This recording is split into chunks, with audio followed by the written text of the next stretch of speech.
Right. 29 August 2025.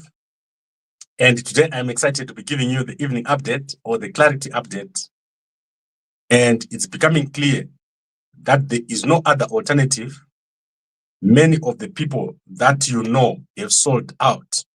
And if we don't do anything, if M31 Zimbabwe doesn't do anything, it's going to be terrible. The same group of people that has been misleading us is going to continue to mislead us. And they've got no plan. Their only plan is to go back to ZANU-PF and become part of the gravy train. So what we're planning to do is very important because this is the future of our country, the future of our children, the future of yourselves, especially Zimbabweans in the diaspora, Zimbabweans who are about to retire, Zimbabweans in the civil service. There is no way and there's no other option other than to go a new direction. So we need a new political party. We need a coalition. Most of the people that were working with Mnangagwa or are in power currently have got no interest in changing the situation, especially for civil servants. So if you're a civil servant, right now, when you go on pension, you are going to go into your rural home, you are going to be forgotten, and you'll just be waiting to die. So that is all you'll be waiting for. Same with all Zimbabweans in the diaspora, Zimbabweans who are working in industry, Zimbabweans who are not employed. The country is collapsing further and further every day. And that is why we need M31 Zimbabwe. That is the new alternative. And the promise is clear. $1,500 tax-free for all civil servants. And that is including those that work at the lowest level. There will be no tax. As I said, there will be no tax. We're called today by many, many people saying, Gambakwe, how come you're saying that there will be no tax? How long will it take to bring about the tourism-based economy? And I said, it doesn't take time. As soon as Zimbabwe is open, no income tax, no corporate tax, you will see many, many companies coming to Zimbabwe to invest in the tourism sector. The reason why companies are not coming to invest in Zimbabwe right now is because the current situation in Zimbabwe is such that you cannot invest your money and take it out. There is no foreign currency. At the moment, many companies in South Africa are failing to repatriate or take their money out of Zimbabwe. So imagine if there were more companies wanting to bring their money in and take their money out, they won't be able to do it.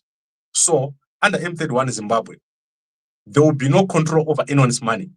So there will be a South Development Corridor and a North Development Corridor.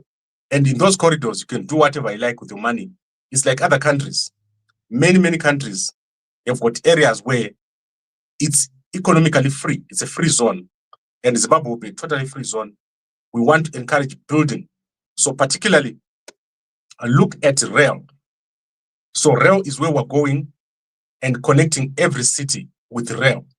And rail is going to make sure that there's a lot of tourists coming into the country. One country in question is Tanzania, which is very busy right now with ports and with rail. But Zimbabwe is even better placed than Tanzania because Zimbabwe is central and Zimbabwe is small. So the small size of Zimbabwe is such that if a tourist was to land into Zimbabwe, within 1 month, they'll be able to go to every single tourism facility in the country. And that is what we want to do. We want to make our country a tourism-based economy. Are we going to get tired of talking about tourism-based economy? No. Are we going to get tired of talking about $1,500 for each civil servant? No. The reason being that these are big promises. $1,500 is a game changer. You won't need to do pumvudza. You won't need to do farming. You won't need to do anything. All you do is go into your bank, you withdraw your salary, and you go. No one is going to question you about why you did this or why you did that. It's your money. It's in your bank. You have worked for it. You earn your money. You go home. So $1,500 we'll never forget, and we're not going to stop talking about it. So let me quickly look at other things while you guys are digesting what I've said. So look at our people. These are our people going towards a new, fresh Zimbabwe. And currently, no one else is available to do anything. We've got a bunch of pretenders. So people who've been pretending to be the opposition, but not. And earlier today, I've already shown you, people are flocking back to ZANU-PF, but they're going to cry. They're going to cry because they're going to lose very, very badly. Let's look at what is being said by other opposition leaders. So Job Scholar tomorrow is going to be in South Africa, and I want to show you what Job Scholar is doing. So Job Scholar is going to be hosting some of the biggest opposition leaders inside of South Africa. So what we're going to do is we're going to obviously talk to Job Scholar. We've already WhatsApped him once in a while. And Job Scholar is one of the people that are obviously doing a lot, very present, spend so much time in jail. But as I said, you don't need to be having a high profile to win elections. You need a good manifesto. So what is Job Scholar's manifesto? Those are some of the questions that we're going to ask him.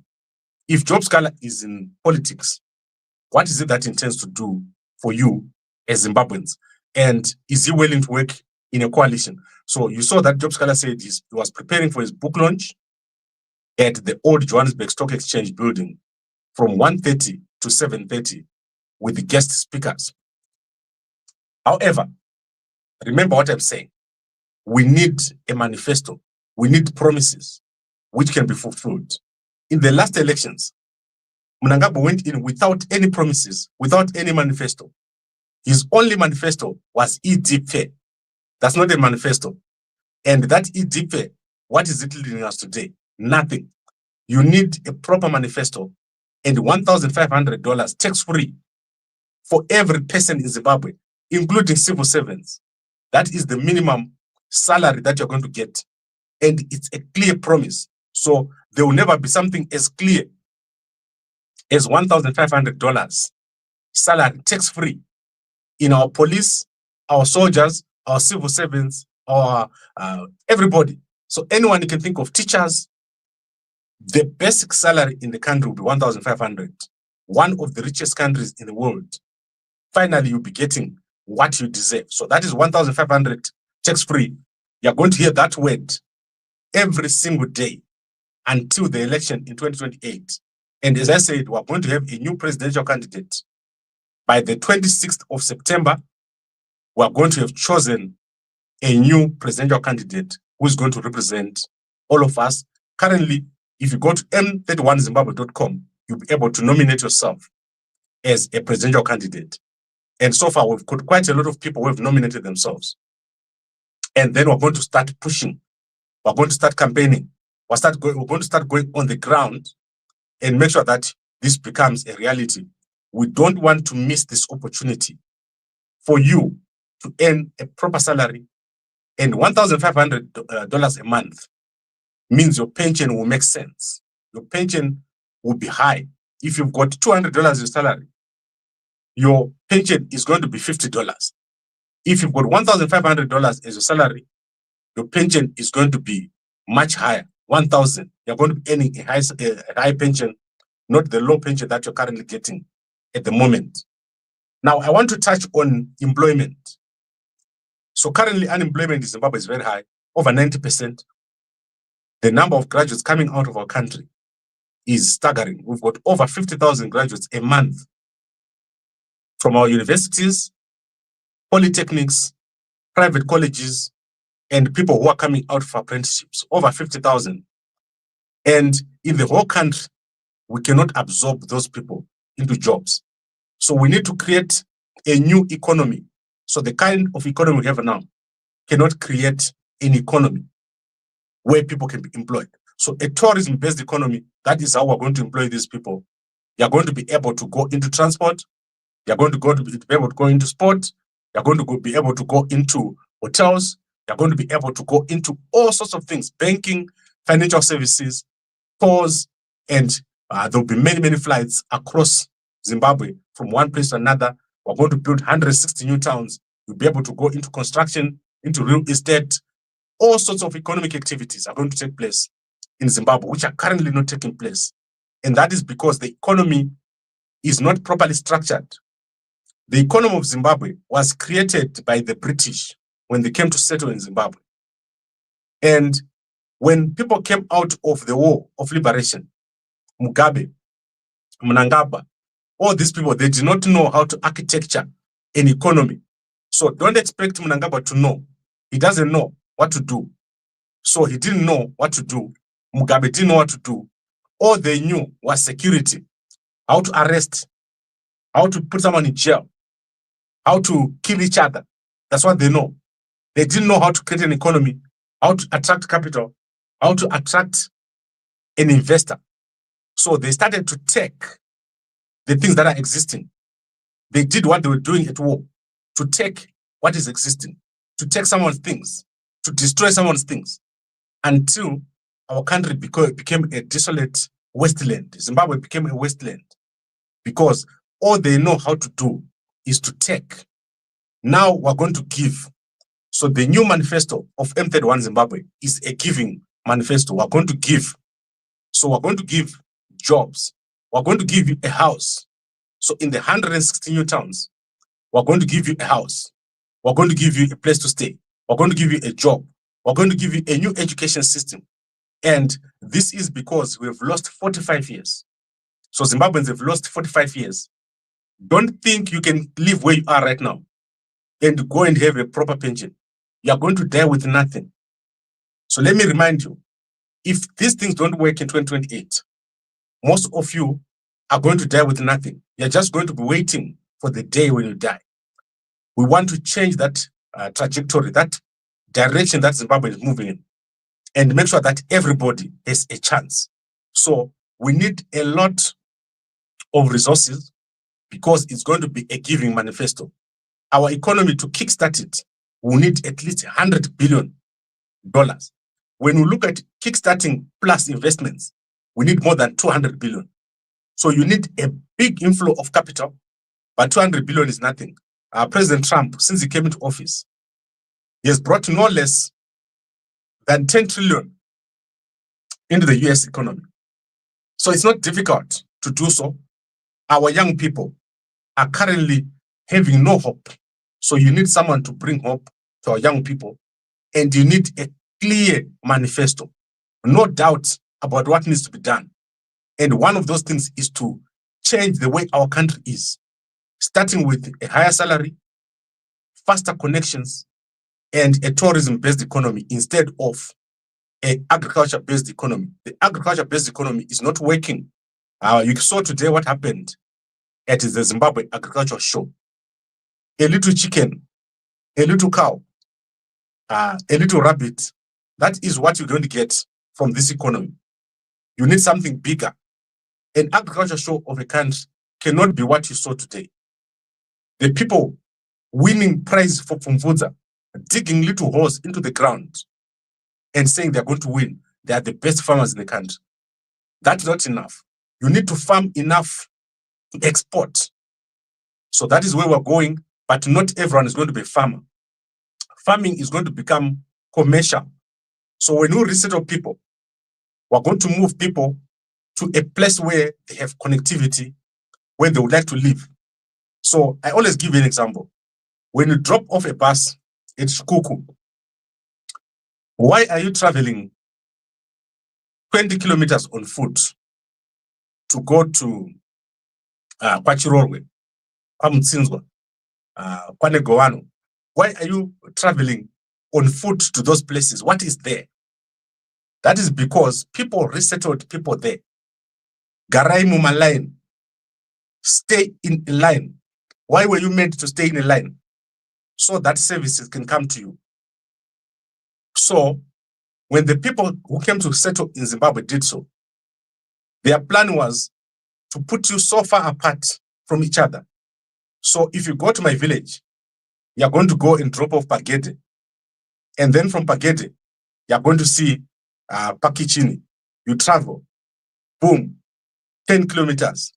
You're going to see Gambakwe.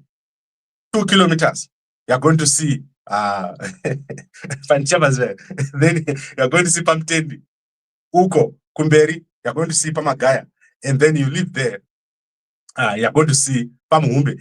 Uchienda, 5 Misha in 10 kilometers. Why do you have 5 kilometers between houses? What is the point? And so the whole area has got less than 20,000 homes, but it's big. So the way we want to set it up is so that 3-bedroom house and a city and a town around one central area. So let's say we go to Chukuku and we put a town there. You put a mall there, you put a town center, you put a bus station, you put a train station, you put hotels there, you put a school there, you put a stadium there, and then all these people that are settled around, you bring them here. You say, here are your houses, here are your houses. If you want to stay in your village, you can stay. If you want to move, you can move. You move and stay here. This is your home. If you want to rent it out, you can rent it out. You put connectivity, you put internet there. You connect rail between Bulawayo and you pass through Beshnav Bridge. You've got rail all the way up to Mutare. And we have towns in between. So you put a town at Nyika, you put a town Paroi, you put a town Pagutu Mpandawana, you put a town at Nyika, you put a town at Maregere, you put a town at Chiwaka, you put a town at Mushuku, you put a town at Geti, you put a town at Nehanda, you put a town, Uchienda Okadaro, you're putting a town, right? That is what we call 160 towns. You end up with 160 towns with malls, with people living there, with connectivity, and you change the school system. So your school system is not a boy running from village 16 and spending 2 hours on the road and then arriving at the school and reading a book and going back. You create a new kind of education system where someone is going to go at the center, at the town, and they're able to connect. You teach them how to connect on the internet, how to create a code, how to create a website, how to create something that is functional, how to create content, those kind of things. That is the new Zimbabwe that you want. And you do that across the whole country. You connect the country physically and you put sports stadium. This week, the children at Chukuku are playing their soccer. They have a team there. They go and play with a team from Beshnav Bridge. They go and they play with a team from Chipinge, and it's quick. Our country currently is like a village with no activity, no economic activity. So you need economic activities. And on top of that, you put a hotel. You put a hotel at Chukuku. You put a hotel at Beshnav Bridge. You put a hotel at all these places. You know the hotel at Beshnav Bridge. Have you ever gone in there? Who goes there? Who do you think is going to come to Beshnav Bridge and sleep where there's nothing? What do they do when they arrive there? So you need to put activities, things that will make someone say, okay, today I'm going to go to Beshnav. Then I'll go into the local transport and I'm going to go to Hot Springs. I'm going to live there, and then tomorrow I'm going to go to different range. Then I'm going to live there, and then the next day I'm going to go to Game Park. Those are the things that you want to do. And then you create jobs in hotels, in schools, in malls, in places where you buy clothes, in takeaways. So go to Beshnav right now, you cry. That place, the way it was in 1866, when they built that bridge, is the same. No investment, they've done nothing. What is our manifesto? Goodbye to that way of thinking. The way of thinking that Harare is where everything should happen, and Bulawayo is where everything should happen, must end. Connect our country, give to the people, and make sure that everyone has got a chance and everyone has got modern living across the country. So very, very clear, no doubt about what needs to be done. But what we need to do is to go on the ground and sell this manifesto. Our people are ready. Our country is ready. M31, that is the way to go. No more EDP. No more Chisamba Machisa. No more Pasinae. No more whatever slogan that they were saying in the 60s. The time for change has arrived. The time for a new beginning has arrived. All you guys must have money, a lot of money, and lots of people are going to come to our country. Okay, I think I've covered everything for today. Around 20 minutes, that's how long I want to keep it. And we're going to do this until the day of the elections. You are going to see a different thing. And as I said, I want it to be like this. By the time we go to the elections, I want you to be able to walk into our command center. We're going to have a campus. M31 is going to have a campus. I want you to be able to come in and meet with us and talk to us and interact. We're going to create a government for the people, by the people. And our country is going to be so prosperous. You've never seen anything like this. God has seen our country. And we're talking about the real God, not the God who gives you manna from heaven. So God does not give you manna from heaven. Don't expect manna from heaven. Expect work, hard, honest work. That is what you must expect. You must expect to work for a change. So things are going to change, but you need to work for them. You need to strategize. We want all our people back home. We are tired of this whole situation that has been there in Zimbabwe for the past 45 years. From war to fighting, from fighting to being chased by our own government, from being chased by our own government to being chased in foreign countries. That is not the way or the life that we are supposed to live. And we're going to do it, not through tweeting. So young people, stop tweeting, stop liking, start acting. That is what we want to do. And I'm so happy that people are paying attention to what we're saying every single day. So many people want to be MPs, senators, councillors. And the 160 towns that we're going to create are going to have a new set of leaders. So instead of the council system, we're going to have CEOs, town CEOs, operators, cleaners. The amount of jobs can create from 160 towns is staggering. And jobs will be distributed across the country. So with the 160 towns, and each town creating 1,000 jobs, multiply that. That is a huge amount of jobs. It's going to be a game changer. We're going to do so well in our hotels, at our rail stations, at our bus stations, in our shops, in our gyms. So you'll be able to go to a gym in a village. You'll be able to go to a stadium and have a soccer team in a village. You'll be able to do so many things. The problem with our economy right now is architecture. It's poorly architectured. No one has ever made an intention or made an attempt to make it work. That is why someone is going to leave Harare and go to New Zealand or go to Australia and work in a village. How many Zimbabweans right now work in a village? In Australia, in America, in New Zealand. People go and work in a rural area because their functions, their services. You go to Qatar and work in a village. You go there because they've set up the economy so that it functions, so that it has services. And Zimbabwe never has services. You can drive all the way from Masvingo to Bethnal Bridge, and you won't be able to find anywhere to sit down and have lunch, a proper place. And that's how you create jobs. Our economy is rural, and we want to take it from rural to become a modern economy. And let it be clear, you can't do anything without that new architecture, the new architecture of the economy, or a new vision for a country, not beating people up for campaigning, chasing people with the knives, with the guns during election time, lying about what you're going to achieve. When you're in government for 45 years, you've never achieved anything.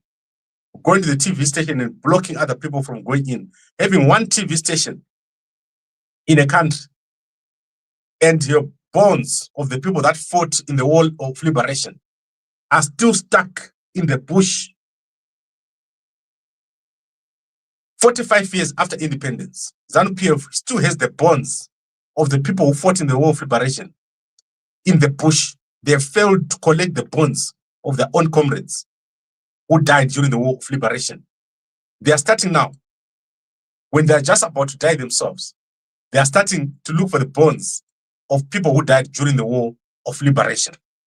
So young people, your hope is a new economy, a new architectured economy, not what we have now, not this, which is dead.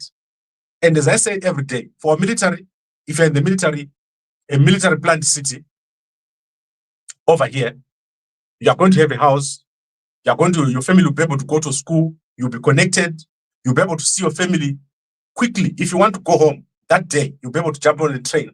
We're going to connect to all the military people with high-speed rail. And then we're going to have an engineering corps. We're going to have a navy. We're going to connect to the Bay Airport. And we're going to do very, very well. I've also spoken about the Innovation Center, where we're going to have the self-driving cars. That is what we're talking about. Plan your economy like the way that a white person, Murungu, the people we are waiting for. Because most people, most Zimbabweans, they're saying, Devarungwadzoka. Don't wait for Murungu. You are the Murungu. You are the Murungu. AI has made it possible. Let's make it happen. And I think I've overspoken. Let's look at the comments and then move. You said no work in 4 years coming. Why are you talking of employment now? Gambakwe, you crash yourself. Yes, Gambakwe, no work. Remember what I'm talking about is a new architecture. Zimbabwe does not have anything. I'm talking about right now, if you look at Zimbabwe, it's not even at the basic bare minimum. So Zimbabwe is the things I'm describing to you now. Go to your village right now. There's no hotel. There's no takeaway. There's no place for you to buy clothes. There's no place for you to gym. There's no sports stadium. There's no road. There's no rail. Those things are new. So the jobs that you know, which is sitting in the office in Harare, is going to be gone.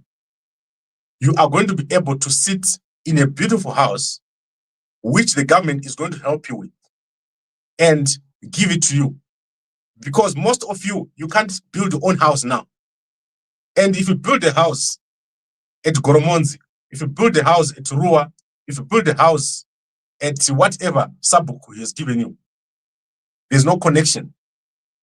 It's just a house, it's nothing, it's a bunch of cement and bricks. There's no service. So we want to connect everything together so that your property is value. You can rent out your house at Chukuku. You can rent out your house at Bikita. You can rent out your house at Nika. You can rent out your house at Gutu. Guys, the pain I feel when I go to Gutu Mpandawana is shocking. What is that place? Guys, what is that place? A place which looks like something from the history books. The same way it was in the past. Nothing has changed. So don't forget these things I'm telling you about. They need to be planned by government so that the private sector can take over. When you put rail and you say, let's connect Mutare to Bulawayo by rail. Let's connect Mutare to Harare by rail. Let's connect Harare to Lusaka by rail. Let's connect Bulawayo to Bedbridge, Bulawayo to Victoria Falls. It's a game changer. And you say every 30 minutes, every 1 hour, every 2 hours, we've got a train. That's a total game changer. And that can only be done by a government of the people, a government with the needs of the people at heart. And then we give you something for all the 45 years that you've lost. Right, let's look at other comments. Gambakwe, yes, Alex. Dreams are good. What about you? It becomes monotonous. Yes, Kabi. It will become monotonous until 1,000 days. We're going to be sitting here until you get it. We're going to be getting it. If you are not tired of EDF, if you are not tired of sewage, drinking sewage daily for 45 years, and you're not tired, Pumbudza, 45 years of Pumbudza, you're not tired, 45 years of poverty. Come on, guys. 1,000 days is nothing. I will never get tired. Okay, I think we've covered it and we've raised the bar. No one is going to come with a funny manifesto anymore. It's not a crusher. If you come with a poor manifesto, we'll crush you. you will lose very badly. And that is because $1,500 tax-free. No one can beat that. And that is the reality for our people. Right. I would like to thank all of you for watching. It's been amazing. I'll see you again tomorrow. What else has happened? So let's look at what else has happened. Mnangagwa has left the country. He's gone to the Vatican, according to what I've heard today.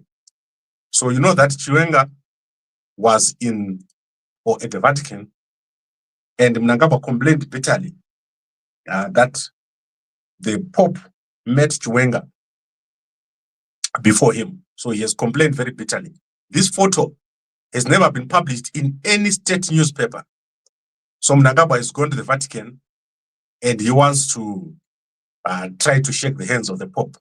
I hope the Pope takes a visit during that week and goes somewhere far so that he doesn't meet Mnangagwa. Aka broker.